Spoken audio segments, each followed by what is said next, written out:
Bwana, mambo vipi mwanamichezo mwenzangu popote pale ulipo, karibu katika chaneli yetu. Kama bado huja subscribe chaneli hii, cha kufanya ni kubonyeza subscribe button iliyopo chini ya video hii, lakini pia hakikisha unabonyeza hicho kikengele ili usipitwe na taarifa zote za kimichezo tutakazo kusogezea hapa katika chaneli yako bora kabisa ya kimichezo.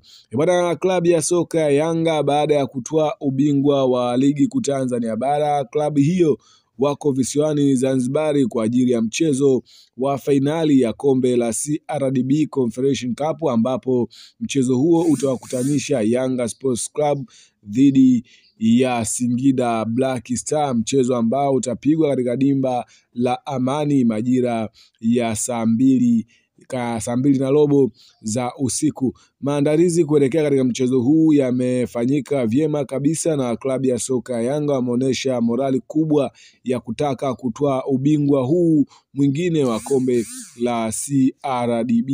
Bwana, klabu ya soka ya Yanga wanakwambia wao ni ushindi tu, na leo kocha wa klabu ya soka ya Yanga ametangaza kikosi ambacho anaamini kitampatia ushindi katika mchezo wa leo na kuweza kutwaa ubingwa huu mwingine ambao ni ubingwa wa kombe la shirikisho.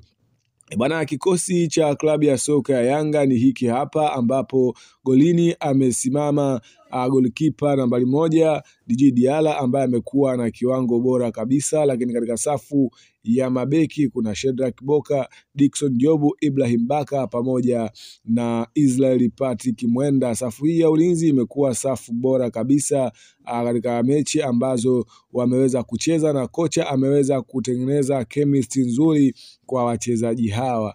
Lakini pia katika safu ya kiungo kuna Duke Abuya, Mudasili haya, lakini pia bila kumsahau Pacome Zouzoua. Safu hii ya kiungo imekuwa safu bora kabisa, na kama inavyotambulika safu ya kiungo ni safu ambayo inaunganisha timu. Na tukija katika eneo la ushambuliaji kuna Clement Mzize, Maxim pia Nzengeli, lakini bila kumsahau Clatous Chota Chama amekuwa na mchango mkubwa ndani ya kikosi cha klabu ya soka ya Yanga.